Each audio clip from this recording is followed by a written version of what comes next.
Hello, I'm Raisa Chantami of the Indonesia channel in Jakarta, and this is your TIC News Break on the hour, every hour. Here's what's happening in Indonesia.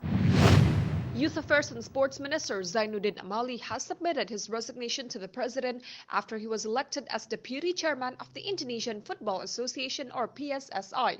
His new job came ahead of the U20 World Cup, which will become the first FIFA tournament ever hosted by Indonesia, and Zainuddin said he and the newly elected PSSI chairman Erick Thohir are determined to make the historic event a success. The U20 World Cup will run from May 20 to June 11. Zainuddin said regional governments play a key role to convince FIFA that they can handle an international tournament safely. Chief Legal Affairs Minister Muhammad Mahfud MD said he had received reports of suspicious transactions totaling over 300 trillion rupiah or $19.4 billion at the Finance Ministry over the past 15 years. His remarks came amid public outrage over the suspicious wealth of tax and customs officials who came under the spotlight for flaunting their possessions on social media.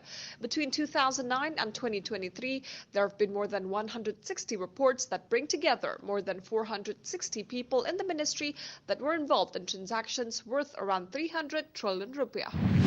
Chief Economic Minister Erlangga Hartarto said Indonesia is targeting 77.4 trillion rupiah or $5 billion in furniture export revenue this year, which can be achieved by improving raw material supplies and export funding scheme.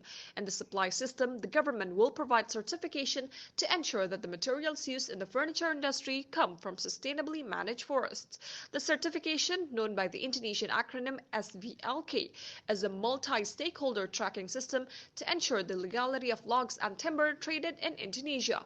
This system was developed to encourage the implementation of applicable government regulations related to the trade and distribution of legal forest products in Indonesia.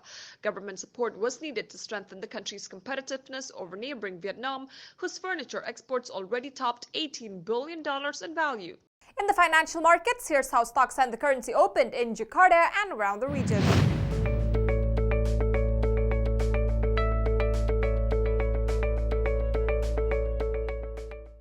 If you're heading to Indonesia or traveling within the country, here's the weather forecast for major destinations.